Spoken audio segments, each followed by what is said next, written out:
and today we're going to be taking a look, an in-depth look at this gentleman down here, Mr. Kwang.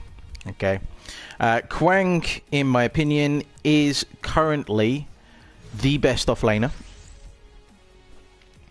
He is also fairly decent at jungling, and if at a push you need to, because your teammates are morons and haven't picked a support, you can actually use this guy as a support. So let's take a look, shall we? Now, let's get this down from the start, shall we? Kwang is not a brawler. You should not build him with crit and attack speed. And one of the main reasons is his tether. Okay? Now, his tether lasts at maximum 3.25 second duration. Okay? Now, that is holding the person in place for 3.25 seconds. So that is potentially, if you leave the tether on there, 3.25 seconds that you're not actually doing any damage. So all of that crit and all that attack speed that you've got, it's just not doing anything. Okay, so it would be much better used as a caster. I use Kwang as a caster. Okay, and that is the main reason, just because of his tether. I can tether someone and blow them up in the middle of a team fight before they've even... They're evaporated before they even get a chance to know what's going on. Whereas if I was a brawler, I would have to actually be in the fight and constantly be hitting things, which is not what you want to do with a Kwang. At least not with this. This is kind of a glass cannon build. Okay, so we're going to take a look at his auto attack. His auto attack is 58 base damage, which is not too bad. It's pretty good. He gets a base scale of 0.6. Okay, onto this. So that means for every 1 power, you're going to get 0.6 of a power onto his basic attack. So if you have 100 power, you're going to get 60 power, if that makes sense. Okay, so it's not too bad. The scaling is good. Greystone is 0.7, Feng Mao's 0.5. So he's kind of in the middle there somewhere. Okay, so Light of Heaven. Okay, this is the first ability that you are going to be skilled in offlane or jungle. Okay, and the reason you want to be scaling this is mainly because of the damage reduction that you get from the armor, as well as the AoE damage that you're going to be doing. So as you can see, starting off with, it does 75 damage to everything that's around him. He gains 40 basic armor and 40 ability armor for 2.5 seconds. So this is really going to help you out in the jungle to stop taking damage. And if you get in the off lane, if you get attacked quite aggressively, you can just pop this, and for 2.5 seconds you take a lot less damage. Okay, 40 armor is quite a lot. So the way this scales is for each level. So the first level you get 40 armor. The second level you get 60, then you get 80, and then the final is 100 armor, guys. That is absolutely fantastic. It's an 18-second cooldown. At level 4 it goes down to 12-second cooldown. The power scale on this is 0.5. So if you have 100 power, yeah, you're going to be doing an extra 50 damage with this ability. Okay, so it's going to be quite bursty. I do like this this ability. I always pop it when I get in trouble. So, Light of the Heavens. Okay, so he throws the swords to the heavens, and when it lands, it deals 60 ability damage and tethers the enemy for 1.75 seconds. The sword remains planted in the ground forever until the next basic attack or the ability is re-triggered. Recalling the sword early will break the enemy tether. Okay, so this is the first thing you're going to be skilling if you have the misfortune of being a support, because this is what is going to save your ADC if he gets attacked. You got to be very on point with this, guys, but you can save quite happily. If a Greystone runs at your ADC, you just tether the Greystone and the Greystone can't do anything. Simple as. Okay, your ADC can get away and you can go back to farming. That's fantastic. Okay, so the tether, okay, the tether at maximum level goes to 3.25 seconds. Okay, that's a lot of time to be stuck in one place and silenced. This silence people you cannot use abilities when you are under the tether of Kwang. So if you get this onto a howitzer, yeah, that's 3.25 seconds. He can't use any of his escapes. So this is really, really good to be targeting against people that have a lot of escapes. Gideon, howitzer, or you can just do it on the ADC and just nuke them down. The power scaling for this is 0.25 for that, and the 14-second cooldown is at every level. Okay, so if you've got 100 power, you're going to be doing an extra 25 damage to this. Okay, so now let's take a look at Fury's Gift of the Heavens. Even there we go. So Kwang's sword bursts with light, creating an aura around it that gives it 8 lifesteal to Kwang, 5 lifesteal to all enemies in a large radius around him, 2000 unit range. This aura is 30% effective for AoE damage. Okay guys, so this is the second ability that you're going to be leveling up in the jungle. It's the second ability that you're going to be leveling up if you are supporting, so that your ADC gets lifesteal when he's attacking minions, and it's also the second ability that I go for depending on the situation. On the off lane, sometimes you might want to go for Judgment of the Heavens if you feel like you might need to use that as an escape, because what you can do is you can run away tethered to your feet, and as the sword hits, it's going to stop anyone who's behind you from attacking you. It doesn't really affect range people that much, but I like to. This is my second one if I have to go support, because my teammates are idiots and have decided not to pick a support. So at max level, this is going to give you 15% life steal against your auto attacks, but more importantly, it gives 10% life steal to everyone around you. This is fantastic for when you want to support your ADC taking the raptors, or if you are looking to take the prime. That extra 10% life steal is really, really, really, really good. If your ADC knows you're going to be around as well, they can drop 10% life steal from their build, and they can put those points into more damage. Okay, Fury of the Heaven. Kwang spins his blade around him in an AoE, boom, dealing 220 ability damage and applying a 400 movement speed slow for 2 seconds. If his sword has been thrown and is still out in the world, Kwang will teleport it to before he attacks. Okay, so this is the main nuke, guys. Okay, the power scaling for this is 0.8. So if you've got 100 power, you're going to be doing an extra 80 power damage to this. The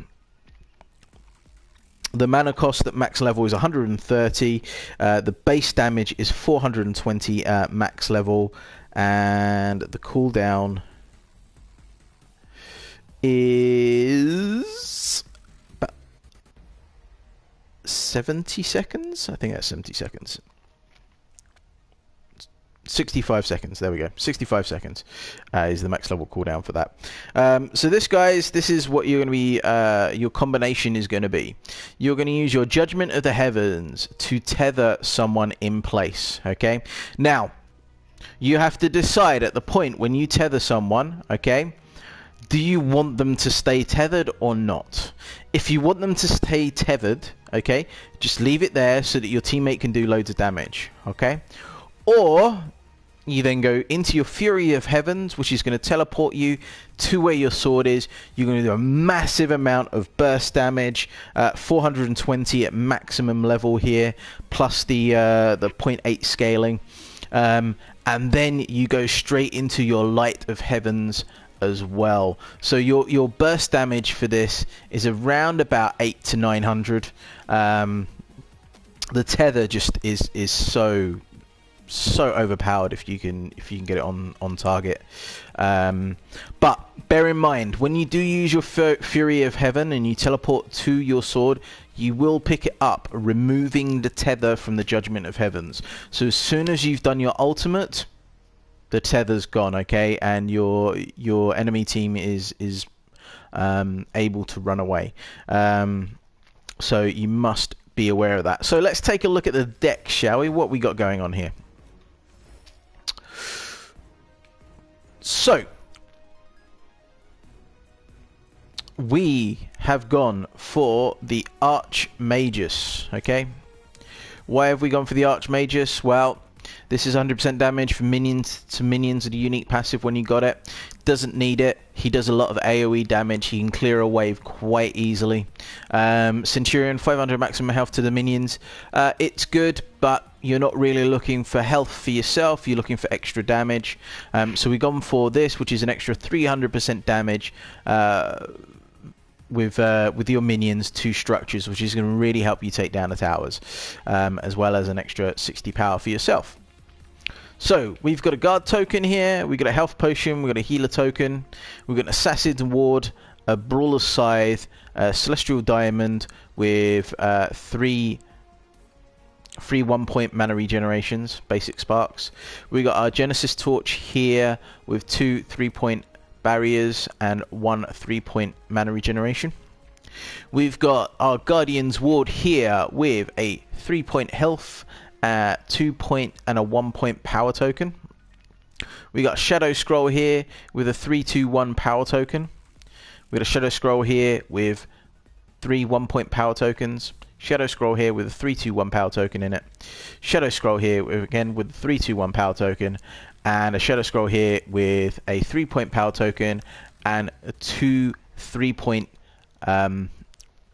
ability penetration tokens on there. So guys, why have we done this? Why have we stacked this? Okay, well, your job as a Kwang, okay, is to blow up the enemy ADC, okay?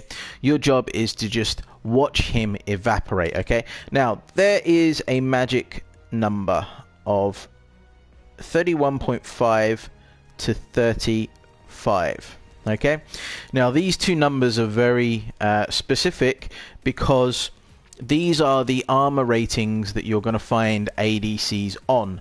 Generally, ADCs do not stack into armor, and you want to be hitting with maximum amount of damage. You don't want them to be able to defend any of this. This means if you see a Murdoch sitting there on 1,000 health and you've got all these Shadow Scrolls on, you are going to be hitting him for maximum damage. You are just with your tether ultimate combo into your R1, you're just going to blow him up.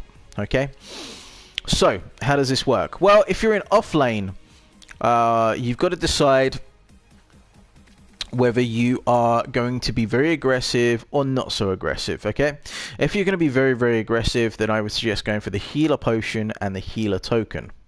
Okay, if you end up getting harassed out of lane, you can go back and then get a guard token. That's going to help you sustain in lane. So these are going to be your off lane items here. Okay, but the first item you're going to go for is this Assassin's Ward. Well, why is that? Well, what you're going to do, okay, to help your mid laner out, is you are going to put this on your build. You're going to run into the enemy jungle. You are going to place this somewhere in the enemy jungle so that you can see when the enemy jungler is on little to no health.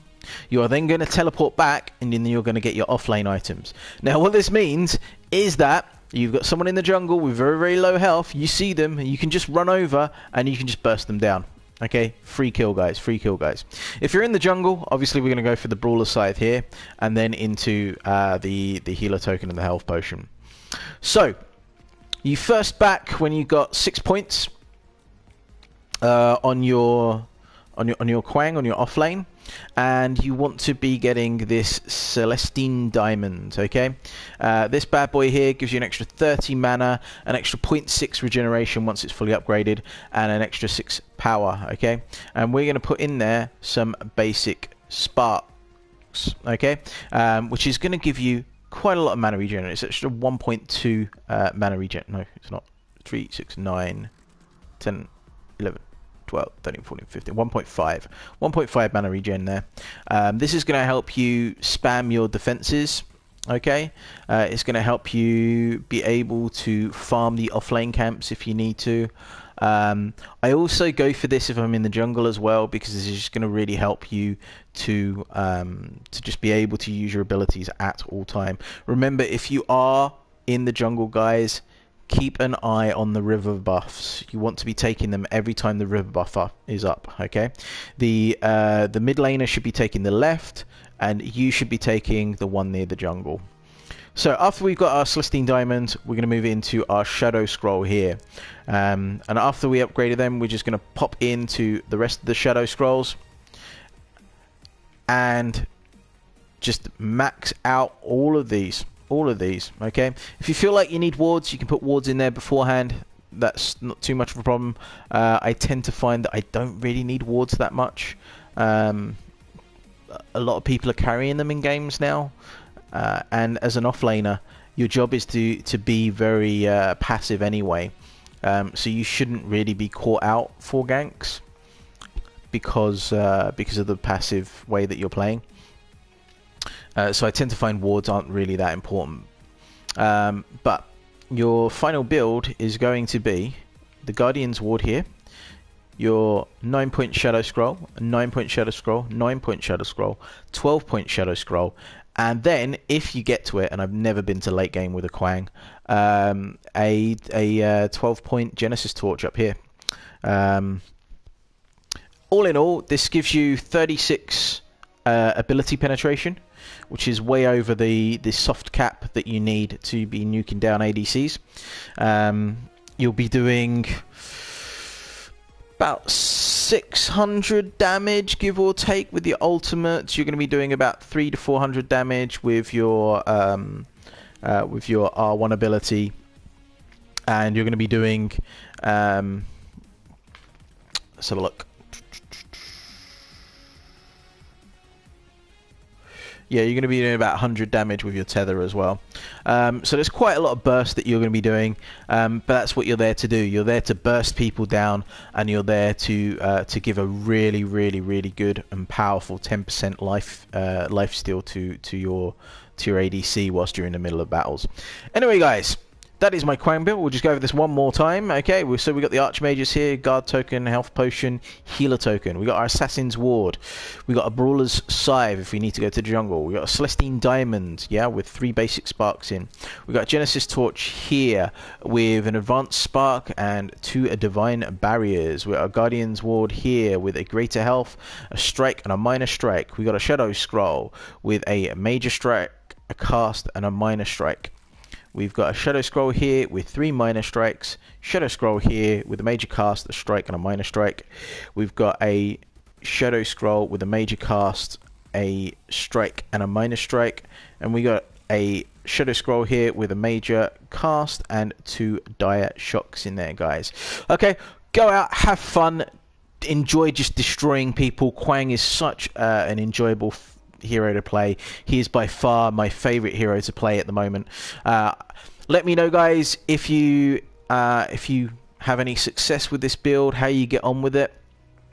Let me know also if there are any particular heroes that you want me to go over outside of the heroes that are in my video that say the top 5 worst heroes of Paragon. I will link that video at the end of this one. Other than that, guys, like, favorite, subscribe, and I shall see you all soon. Take care.